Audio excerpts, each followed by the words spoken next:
ত্রিপুরায় অবৈধ অনুপ্রবেশ ও মানব পাচার চক্রকে ঘিরে নতুন করে উত্তেজনা ছড়িয়েছে উত্তর ত্রিপুরার চোরাইবাড়ি এলাকায়।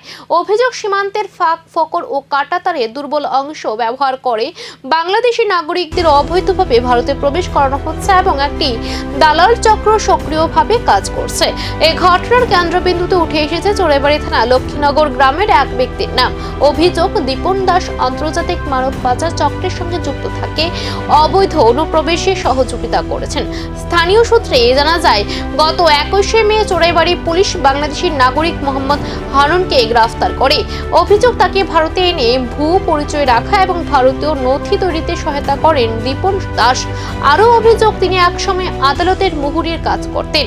সেই সুযোগকে কাজে লাগিয়ে দীর্ঘদিন ধরে ভুয়ো নথি তৈরির একটি চক্র চালাতেন। ঘটনার পর থেকে অভিযুক্ত পলাতক।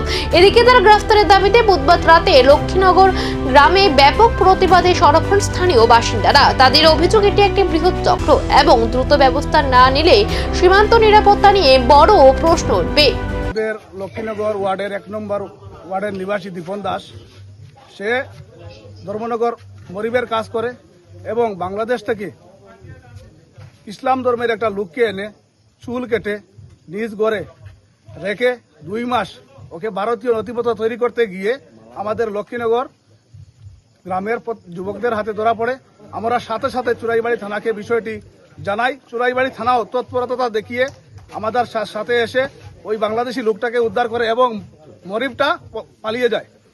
আজকে 22 দিন হয়েছে মরিবটা পলাতক। আমাদের লক্ষ্মীনগর গ্রামবাসীর দাবি, ওই মরিব আমাদের গ্রামকে অপমান করেছে, হিন্দু ধর্মের অপমান করেছে, তুলসীর মালা আমাদের যেটা হিন্দু ধর্মের সবচেয়ে বড় জিনিস ওটাকে অপমান করেছে এবং ইসলাম ধর্মেরও অপমান করেছে। তাই আমরা লক্ষ্মীনগর গ্রামের প্রত্যেক জনগণ সেখানে জড়ো হয়েছি। জড়ো হয়ে আমরা একটাই দাবি, এই মরিব দীপন দাসকে অবিলম্বে অ্যারেস্ট করতে হবে।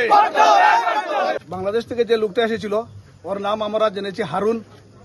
ওর বাড়ি বাংলাদেশের ঢাকার কোন জায়গায় ওর বাসা, আমরা পুলিশের মাধ্যমে এটাকে জেনেছি, প্রশাসনের মাধ্যমে এটা জেনেছি। দীপন দাস ওকে আমাদের ভারতে এনে রিপন দাস নাম দিয়ে আমাদের এলাকায় ঘুরিয়েছিল। তো আমাদের সন্দেহ হয়েছিল ওর মাথার চুল কাটা ছিল এবং আমরা ওকে জিজ্ঞাসাবাদ করলে উল্টাপাল্টা অ্যাড্রেসটা দিচ্ছিল। আমরা জিজ্ঞেস করেছিলাম ওর বাড়ি কোথায়, তো ও বলছে একবার কদমতলা। আবার আরেকজন জিজ্ঞেস করলে ওকে বলছে লালচড়া। এইভাবে প্রত্যেককে এক নতুন নতুন জায়গার নাম বলছে। তখনই আমাদের সন্দেহ হয়েছিল যে লোকটা হয়তো আমাদের দেশের নয়।